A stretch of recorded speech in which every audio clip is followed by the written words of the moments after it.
Welcome to the session on the electromagnetic waves and transmission lines. In this session, we will discuss the topic Poisson's and Laplace equation. So essentially, by the end of this discussion, we will be getting two equations. Number one, Poisson's equation, and number two, Laplace equation. So what are these equations? First, let us have some brief introduction for this. See, with the knowledge of electric charge, we can determine the electric force and electric field. This is one way. And we can also calculate electric flux and electric flux density. This is another way. The first one comes under the Coulombic way, that is, Coulomb's law deals with electric force and resulting electric field. And the second approach is electric flux and electric flux density. This is the Gauss law approach. But every time, it is not necessary that you know the whereabouts about the charge, that means the distribution of the charge everywhere in the region. It is not always possible to know the distribution of charge and potential everywhere in the region. However, it is sometimes possible to know only at specified locations, which we say as boundaries, the region where the properties change. So with the knowledge of the whereabouts of the charge and potential at the boundaries, we should try to make the thorough analysis. These are nothing but boundary value problems. So we will be getting the equations in terms of electric potential by the end of this discussion. One equation is known as Poisson's equation, other equation is known as Laplace equation. Hence the topic Poisson's and Laplace equations. So before starting the discussion, we know that the equations we are going to get will be written in terms of electric potential, which is nothing but V. We get two equations in terms of V.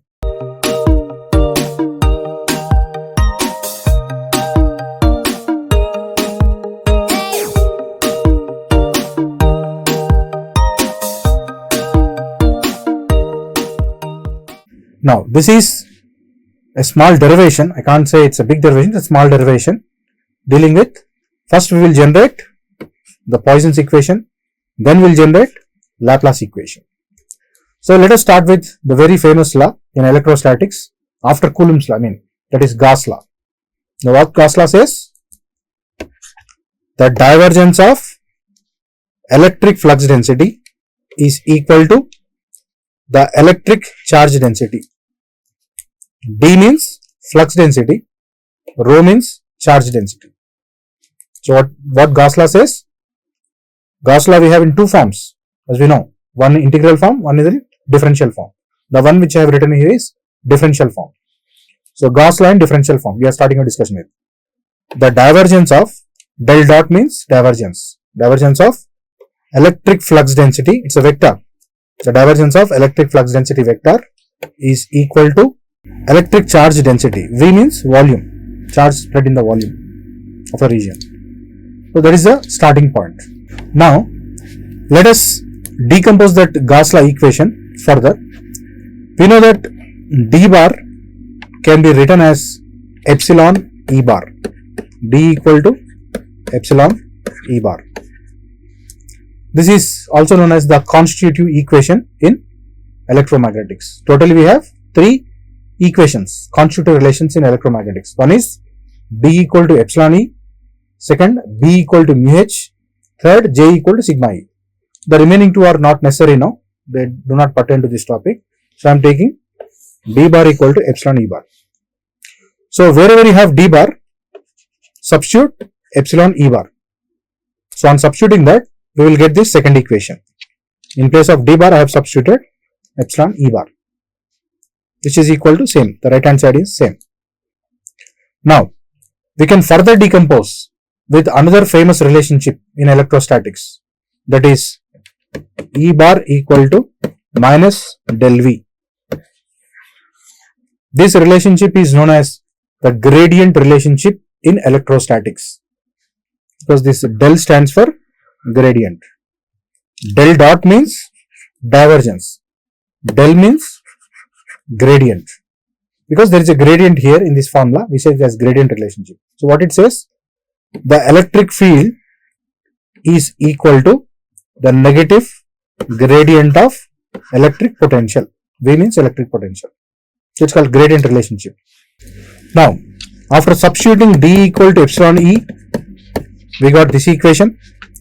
Then in place of E, we have substituted minus del V. So in place of E, we have substituted minus del V. Then we got this third equation. Now let us say the medium is homogeneous for simplicity of analysis. That is, for computational convenience and for making the analysis simpler, let us assume the medium to be homogeneous. However, the medium need not be homogeneous always. Practically, the medium will be non-homogeneous, or I can say inhomogeneous, or I can say heterogeneous. All are same. Non-homogeneous, inhomogeneous, heterogeneous in the same thing. Practically, this is the case. But ideally, I am taking the medium to be homogeneous. Homogeneous means the properties of the medium remain same throughout. Suppose if I say epsilon is 5 farad per meter here, if you go there, it is 5 farad per meter. If you are taking here, it is 5 farad per meter. Essentially, the parameter remains same. Mathematically, we say it as a constant because its value doesn't change. We say it as a constant. So here the property of medium is epsilon. Because I say homogeneity, homogeneous medium, epsilon remains constant. A mathematical constant can be taken outside to the left hand side. So I have taken this epsilon outside. You can also take this minus outside. So what remains? Del dot del V. That's what I have written here. And I can also take this epsilon minus epsilon to the right hand side. So I get del dot del V equal to, already have rho V here, minus epsilon. You get minus rho V by epsilon. You can further simplify here. Del dot del, it is nothing but del square. So we have del square V equal to minus rho V by epsilon. So that's what I have written here.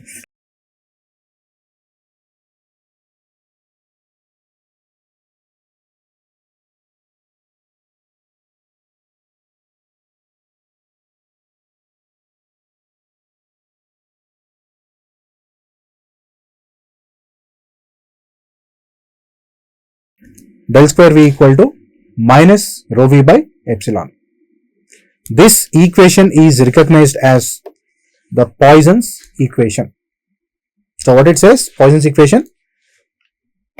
Del square is nothing but, del square V is nothing but Poisson's of electric potential.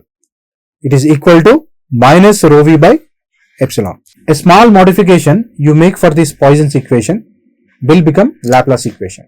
If the charge density is 0, that means, let us say if the region is free of charge, if the region doesn't have any charge.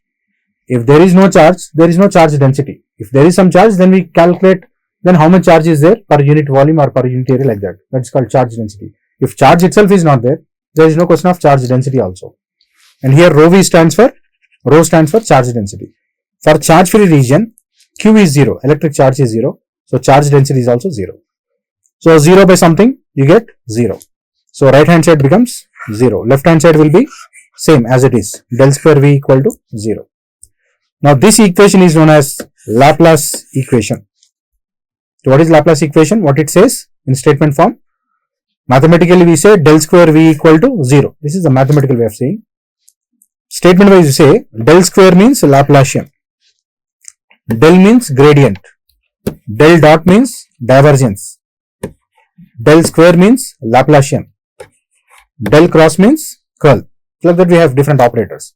So what we have here, del square is there. Del square means Laplacian. So the Laplacian of V means electric potential. The Laplacian of electric potential equal to 0. Equal to 0 means Laplacian does not exist. If something is 0, we say mathematically it does not exist. That quantity does not exist. What does not exist here? If we calculate the Laplacian for electric potential, it seems to be 0, does not exist. So, Laplace equation is just a modified form of Poisson's equation. What is that modification? The right hand side becomes 0. The right hand side ceases to exist. So, Laplace equation is the charge free version of Poisson's equation. Because you have substituted charge free condition in Poisson's equation, you got Laplace equation. So I can say Laplace equation is the charge free version of the Poisson's equation. Or I can say alternatively, for charge free region, the Poisson's equation will become Laplace equation. This is another way of telling. Well, to make the calculations, how do you write this Laplace equation? Now, we know that del square. Del means,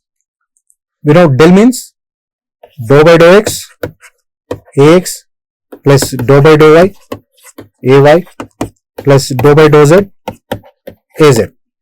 This is expansion for del. But del square means you get, in place of del you get del square, in place of dou x square you get dou x square, again in place of dou you get dou square, in place of dou y you get dou y square, in place of dou you get dou square, dou z square. What about this ax? Ax dot ax will be 1, ay dot ay will be 1, az dot az will be 1. So you don't find ax, ay, az. What remains is dou square by dou x square of v, because we are implementing on v, dou square by dou z square of v. Because this happens to be 0, so I write here 0. This is how we approach in solving problems which are boundary value problems involving electric potential. So to summarize, I can say that wherever the distribution of charge and potential are not known thoroughly throughout the region, and where they are known only at certain regions known as boundaries, these kind of problems are known as boundary value problems.